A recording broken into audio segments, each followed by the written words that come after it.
मठाचं महत्त्व काय आज माहिती आहे. हरिभाऊ तावडे हा जो फोटो इकडे आहे त्यांचं मूळ नाव हरिभाऊ तावडे. स्वामी सुत महाराजांचं मूळ नाव हरिभाऊ तावडे. राजापूर गाव, राजापूर विलेचे जमीनदार घराणं, खूप सदन घराणं. आणखीन शिक्षणासाठी त्यांना मुंबईला पाठवण्यात आलं. शिक्षण पूर्ण करून म्युन्सिपाल्टीमध्ये नोकरीला लागले.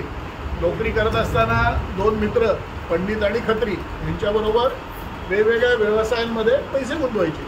सदन घराणं असल्यामुळे आर्थिकदृष्ट्या आणि म्युन्सिपाल्टीमध्ये त्याकाळी पगार पण त्यांना व्यवस्थित होता. एका व्यवसायामध्ये 2000 रुपयाचं नुकसान होतं त्याकाळी. 1868ची गोष्ट आपण करतो, 150 वर्षापूर्वी. 2000 रुपये त्या काळचे म्हणजे आताची जवळपास 5 कोटीच्या आसपास. तर चिंतेत होते तिघेही, आता कुठनं 5 कोटीचं आता नुकसान कुठनं भरायचं म्हणून काढतात. तर मग एक चांगली त्यांची मित्र व्यक्ती होती की जी नुकतीच अक्कलकोटवरून आलेली होती दर्शन महाराजांचं घेऊन. तर त्यांना सांगितलं तुम्ही अक्कलकोटला का जात नाही, तिथे महाराज आहेत, महाराजांचं दर्शन घ्या, तुम्हाला मार्ग सापडेल महाराजांच्या कृपेने. तिघेही निघतात अक्कलकोटला. त्या काळचा प्रवास आत्तासारखा सोपा नाही. आज गेलं उद्या आलं परत. सोलापूरपर्यंत ट्रेन, पुढे बैलगाडीचा प्रवास, असा प्रवास करत करत अक्कलकोटला पोहोचतात. महाराज वटवृक्षाखाली बसलेले असतात. महाराजांच्या दर्शनाला गेल्यावरती महाराज समोर विचारतात काय नुकसान झालं म्हणून आले का माझ्या दर्शनाला.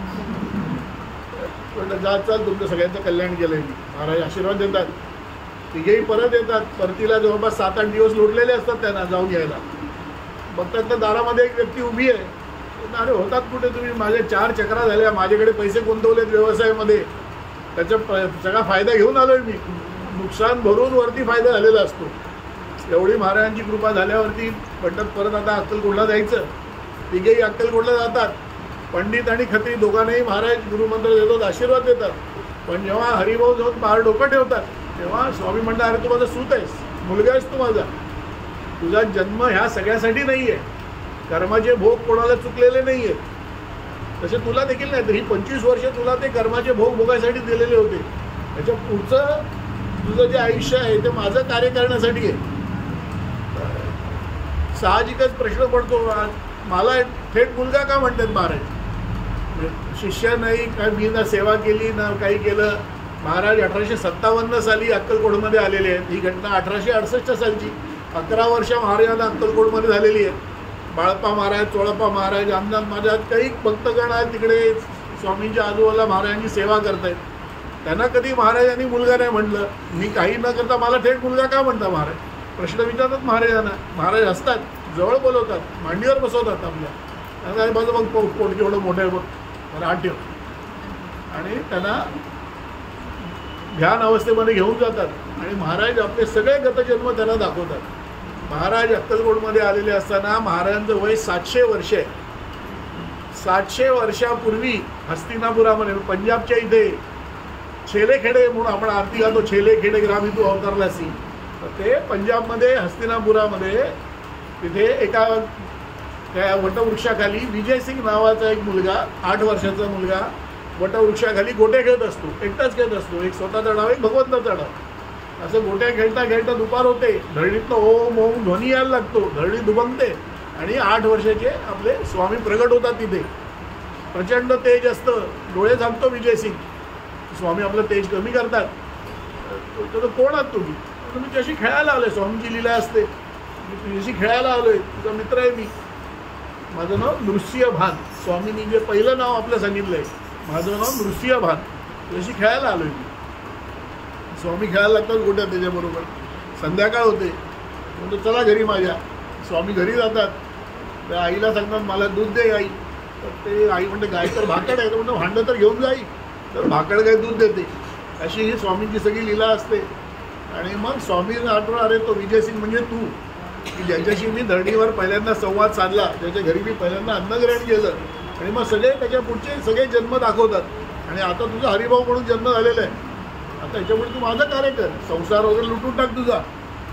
साधण्या करतात, भगवी वस्त्र काढतात, त्यांच्या अंगावर टाकतात, हे धारण कर, संसार लुटून टाक. एक लहान 3 वर्षाची मुलगी असते स्वामीसुत महाराजांना. आणि तारकाबाई म्हणून त्यांच्या सौभाग्यवती. हा फोटो जो दिसतोय उजव्या हाताला तारकाबाई आहे, डाव्या हाताला काकूबाई त्यांची आई आहे सफेद साडीमध्ये. तर ते म्हणतात स्वामींना म्हणलं स्वामी मला काहीतरी सेवा सांगा त्याच्यामध्ये. स्वामी म्हणलं मला सफेद घेऊन ये.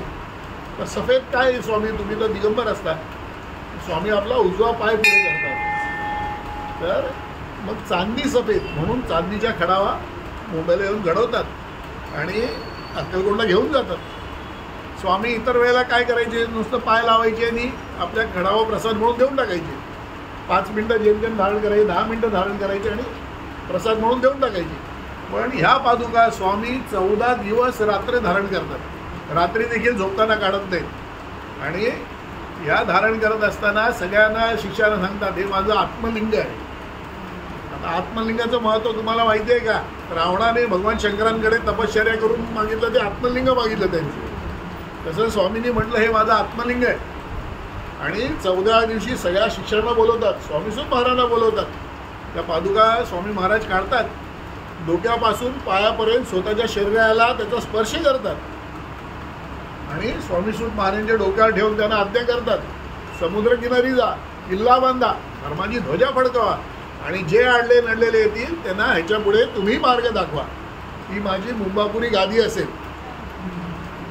स्वामी महाराजांची एकमेव गादी, ज्याला स्वामी महाराजांनी आपली गादी म्हणले. अक्कलकोटला पण महाराजांनी गादी नाही म्हणलं, कारण ते स्वतः होते तिथे. ही मुंबापुरी गादी म्हणजे हा मठ, हा कांदेवाडीला होता आधी. कांदेवाडीचा जो मठ आहे ते तिथे वास्तव्य होतं स्वामीसुत महाराजांचं. तर स्वामींची एवढी कृपा झाल्यावरती जे कार्य केलेलं आहे स्वामीसुत महाराजांनी, आता श्री स्वामी समर्थ हे नाव आपल्याला स्वामीसुत महाराजांनी दिलं. श्री स्वामी समर्थ, जय जय स्वामी समर्थ हा मंत्र स्वामीसुत महाराजांनी आपल्याला दिलेला आहे. स्वामी जयंतीचा उत्सव स्वामीसुत महाराजांनी सुरू केलेला आहे. 3000च्या वरती अभंगांची रचना स्वामीसुत महाराजांनी केलेली आहे. स्वामी अवतार कांड म्हणून 527 ओव्यांच्या ग्रंथांची निर्मिती केली. एवढं प्रचंड कार्य त्यांनी केलं फक्त 5 वर्षामध्ये. 8 ते 9 मठांची स्थापना केली. नगर, चिपळूण, रत्नागिरी, राजापूर अशा काही मठांची स्थापना त्यांनी केली. आणखी जेव्हा 1874 साली अक्कलकोटला जातात तेव्हा स्वामी महाराज म्हणतात की आता आम्ही निघालो उत्तरेला, आता हे अक्कलकोटचं तुम्ही सांभाळा. त्यांना लक्षात येतं की स्वामी महाराज समाधी घ्यायचे संकेत देत आहेत. ते म्हणतात ज्या जगात माझा गुरु नाही, माझा बाप नाही, मला राहायचीच इच्छा नाही, तो दिवसच मला बघायचा नाही की ज्या दिवशी माझे गुरु नाही आहेत या जगात. आणि ते थेट मुंबईला निघून येतात. स्वामी कैक लोकांना पाठवतात, त्याला बांधून घेऊन या, त्याला तोफेच्या तोंडी द्या आणि इथे पाठवा. पण त्यांना माहिती असं स्वामीसुत महाराज की मी अक्कलकोटला गेलो तर स्वामींसमोर माझं काही चालणार नाही आणि मला तो दिवसच बघायचा नाही. म्हणून मुंबईला उपवास करून स्वामींच्या आधी देह ठेवतात स्वामीसुत महाराज. आणि 1874 साली त्यांनी समाधी घेतलेली आहेत. आता 151 वर्ष यावर्षी श्रावण प्रतिपदेला 151 वर्ष त्यांना पूर्ण झाली समाधीला. आणखी त्याच्यानंतर स्वामीसुत महाराजांच्या छोट्या बंधूंना स्वामींनी बोलून घेतलं. आणि कारण गादी आहे म्हणल्यावरती पुढे परंपरा असते, पुढचा मठाधिपती कोण, तर त्याला स्वामी महाराज पारेची वीट म्हणायची, आपली मोरपाखरू म्हणायची. त्यांना स्वामी महाराज बोलून घेतात. 9 वर्षाचे असतात ते. स्वतःच्या व्याघ्राचिन्हावरती उभं करतात स्वामी महाराज, चौऱ्या हातात घेऊन स्वतः त्यांच्यावरती ढाळतात आणि त्यांना दीक्षा देतात मठाधिपतीची आणि त्यांना मुंबईला पाठवतात. की अशी स्वामींनी मग ती कुटुंबातली पुढची व्यक्ती ही मठाधिपती असेल अशी रचना स्वामी महाराजांनी तेव्हा करून ती. आता ही आमची 5वी पिढी स्वामीसुत महाराजांची. या स्वामीसुत महाराजांच्या कन्या यांचं नाव सीताबाई. या स्वामींच्या अंगाखांद्यावर खेळायच्या आणि तेव्हा स्वामींनी त्यांना आशीर्वाद दिला की तू सिद्ध होशील म्हणून त्यांना सिद्धाबाई म्हणून त्यांना.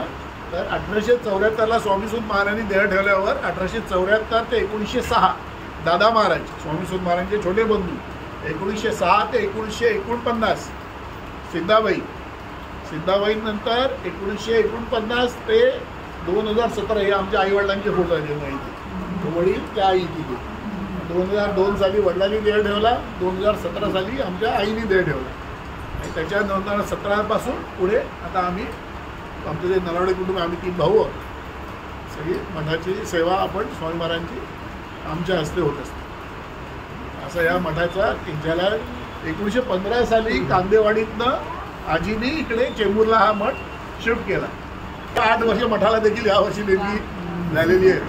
त्यामुळे 15 साली काम सुरू झालं, 17 साली मठ बांधून झाला, असं त्याचं पूर्ण हे आहे.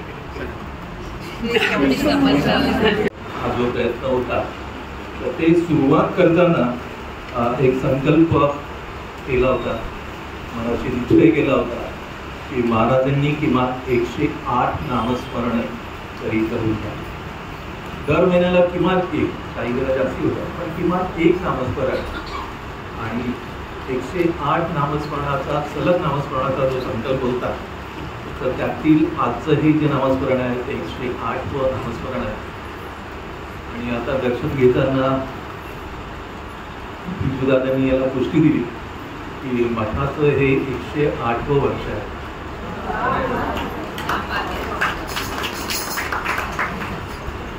महाराजांची कृपा आपण अनुभवत असतो, पाहत असतो, त्याचा आनंद घेत असतो.